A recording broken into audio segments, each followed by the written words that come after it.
Welcome to our channel of educational stories. Today, we'll hear the tale of a disciplined young man who helped a beggar, unaware that he was a billionaire. Let's begin our story. In the city of Almaty, a city brimming with luxurious mansions and expensive cars, lived a young man named Juma. Juma was the complete opposite of the city's scenery. He was humble, gentle, and possessed an unparalleled compassionate heart. He worked selling newspapers and water at the main bus station. His income was meager, just enough to feed himself and pay the rent for his room in a slum. Despite his poverty, Juma never despaired or complained. He believed in integrity and the power of kindness. Every dawn, Juma was the first to arrive at the station, his smile like sunshine to the many busy travelers with wrinkled faces. He greeted everyone respectfully, young and old, rich and poor. Many regarded him as part of the station's scenery, accustomed to his kindness. On the outskirts of the station, beneath a large mango tree that offered little shade, sat an old beggar. This old man, known to people as Bakari, seemed weary of life. His clothes were patched, his long, white, disheveled hair and his long beard showed that he had no fixed abode. Many people passed him without even a glance. Others contemptuously threw him small coins, and a few yelled at him to leave. Juma, however, was different. Every day before starting his business, he bought Bakari a cup of tea and a pastry. Sometimes, if he made a little more profit, he bought him a plate of rice and beans. He didn't do this for praise, but because his heart was saddened by the old man's condition. Shikamu Bakari, Juma said, handing him the tea. Marahaba, my grandchild, Bakari replied in a raspy voice. His faded eyes looked at Juma with gratitude. Juma smiled. Don't worry, my elder, my little is yours too. Days passed, and a quiet friendship blossomed between Juma and Bakari. Juma would tell Bakari about his dreams of one day owning his small bookstore. And Bakari would listen attentively, occasionally offering wise advice hidden in riddles. Other vendors at the station laughed at Juma. You're wasting your time and money on that old man, Bahati the cassava seller told him one day. He has nothing to give you. If he had strength, he'd work. Juma gently shook his head. Everyone has their story, Bahati, and we all need help at one time or another. Helping him doesn't diminish me. One day, heavy rain poured down on Almaty.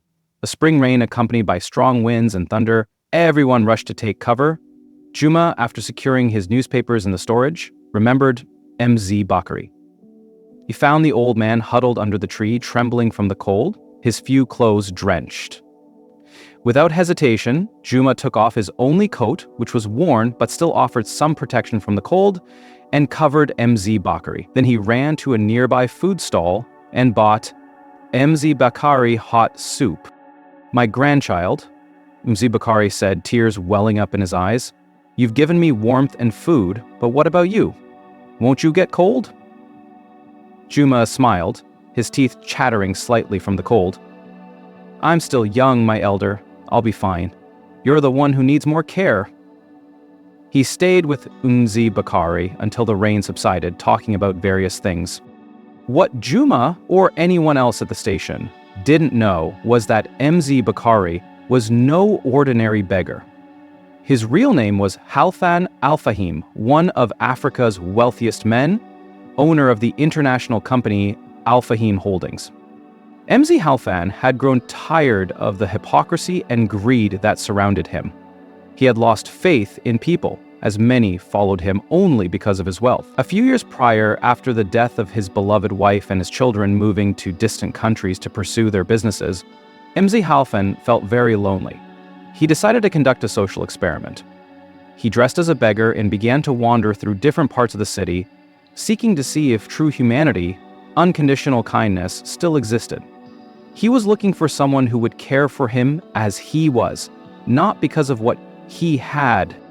For several months that he stayed at the station, he had seen all kinds of people. Many disdained him, others pitied him hypocritically, but no one showed him genuine and sustained kindness like Juma. Every action of Juma touched Halfan's heart. He saw the character of his son who had died young within Juma, generosity, respect, and a selfless heart. One day, a few weeks after the rain incident, Bakari didn't appear in his usual spot. Juma was very worried. He asked everyone at the station, but no one had any news of him. Juma felt bad, fearing that perhaps the old man had been overcome by illness or cold. He even went to nearby hospitals to inquire, but he couldn't find him. 3 days passed, and Juma had given up hope. As he sat counting his small daily profit, a black luxury car, a Mercedes-Benz S-Class, stopped in front of him.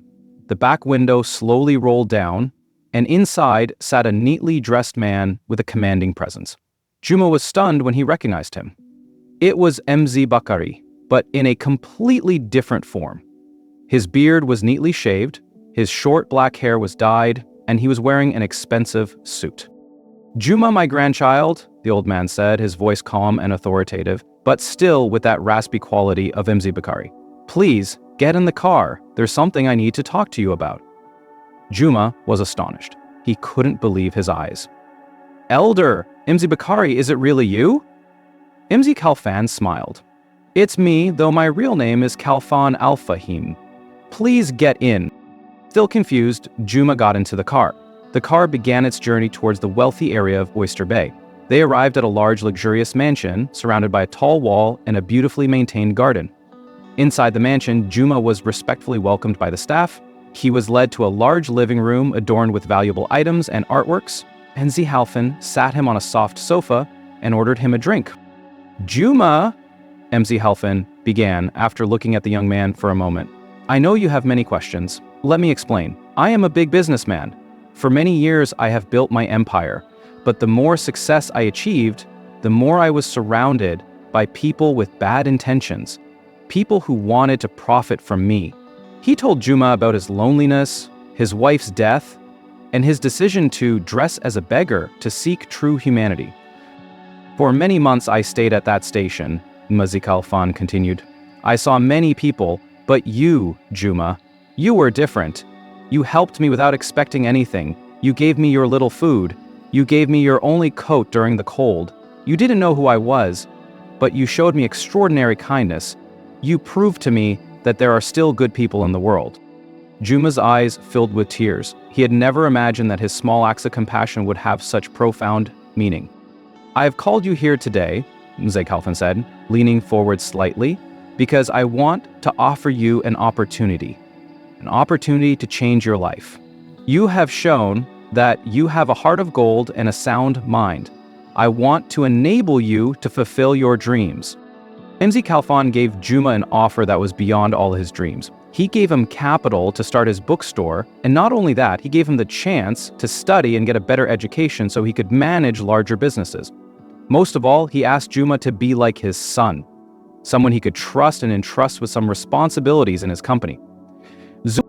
Juma cried with joy and gratitude.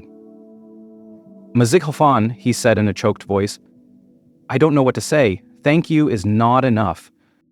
"Don't call me Khalfan anymore, call me grandfather," Khalfan said with a loving smile.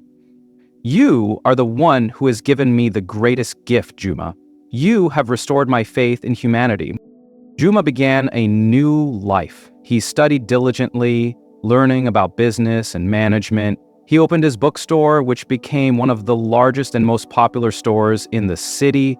But even after achieving success, Juma didn't change. He remained the same Juma, humble, gentle, and compassionate. He established a special fund to help the needy, using part of his profits to assist other beggars, street children, and elderly people without caregivers. He made sure that Khalfan, or his grandfather as he now called him, never felt lonely again. They spent a lot of time together, talking and laughing like father and son. The story of Juma and Khalfan spread throughout the city and even beyond its borders.